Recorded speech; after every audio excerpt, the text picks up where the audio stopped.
Musicians on Call is an initiative that the orchestra's been running for some time now. We send our musicians out in ones or twos to residential homes, so care homes, nursing homes, sheltered housing, and so on. And we get to chat with residents, play a few tunes to residents, maybe even inspire a bit of a sing-along. And you never know, they're slightly informal, but it's a good way of getting our music out to people who can't normally come to us. That's Jonathan Simmons, animateur for the Ulster Orchestra. And I think it's really important to embrace the idea that music education isn't just about finding, nurturing and supporting today's young musicians. It's also about working across all the layers of our society and culture. And this is what I hope we're going to learn in today's episode. So, founded in 1966, the Ulster Orchestra has been at the forefront of musical life in Northern Ireland, and the orchestra's full-time musicians form the region's only professional symphony orchestra. And the orchestra's mission is to enrich the lives of people living in Northern Ireland, those visiting and those who encounter it. And just a quick read-through of their list of outreach projects leaves you feeling exhausted. There's Come and Play, where the orchestra invites musicians from grade 4 and above to join the orchestra in a day of rehearsal and performance. The acclaimed Crescendo project works in partnership with Colin Neighbourhood Partnership, Shankill Children's Zone and the Centre for Evidence and Social Innovation at Queen's University Belfast to deliver musicianship and instrumental workshops to almost 600 primary school children.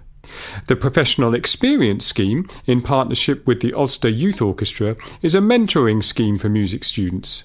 Inspiration workshops are outreach performances by small ensembles of Ulster Orchestra musicians which are delivered in schools, particularly those schools where there is limited music provision or take-up in music at GCSE level. There are also many collaborative projects they undertake with other arts organisations, so that participants benefit from a range of approaches and art forms. I caught up with the Ulster Orchestra's Director of Education and Community Engagement, Lucy McCulloch, and started by asking her how they manage such an immense range of projects. And the key seems to be developing partnerships. We have a range of established long-term partner organisations, so that can be schools, universities, community groups, and also then ways of working with individual emerging musicians, so people at the very start of their musical career right up to amateur musicians who've been playing for years and love the opportunity to come and play with the orchestra.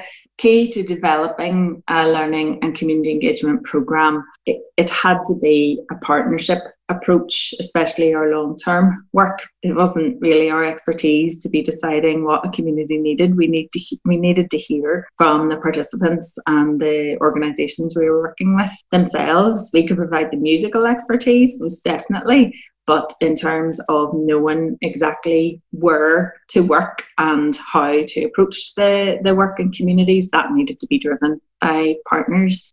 And this partnership approach that Lucy explains here ties in really nicely with what we heard about music hubs in the last episode. Let's hear now from Steve Pickett, Education Director at the Halle Orchestra, where in a normal year their outreach department engages with 70,000 people. Yes, that's 70,000. I'll leave it to Steve to give us an overview of their exhaustive programme.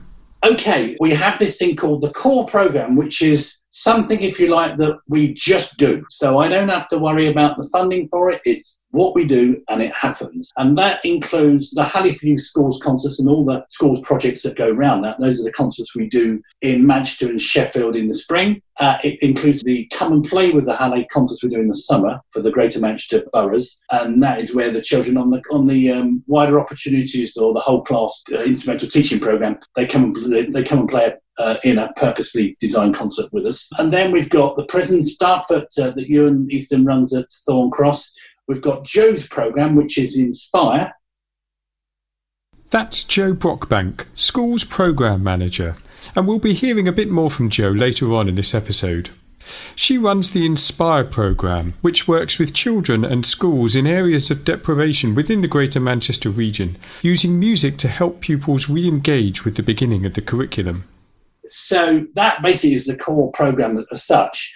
And then from that, there are basically 5 sections of the programme. One is curriculum support, where we're working in schools with teachers and with pupils, and that's from nursery all the way through to A-level. And then we have instrumental support, where we work with our 17 partner music education hubs that goes from Knowsley, Sefton, all the way through to Nottinghamshire, whatever, via County Durham and East Riding and all that sort of thing. We've got those sort of connections.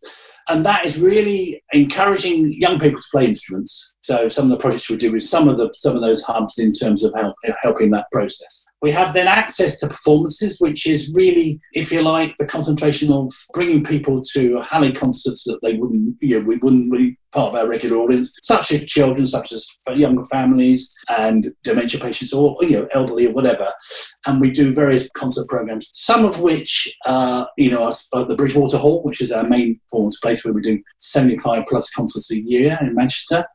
But it also just something called the Halley Roadshow, which Sir Mark conducts and presents, where we take the orchestra into a school. He just does whatever's in the books. So it could be Elgar, Wagner and Verdi. Takes it apart and presents to the kids. And that's absolutely amazing. Could put that straight on BBC4, actually, the way he does that.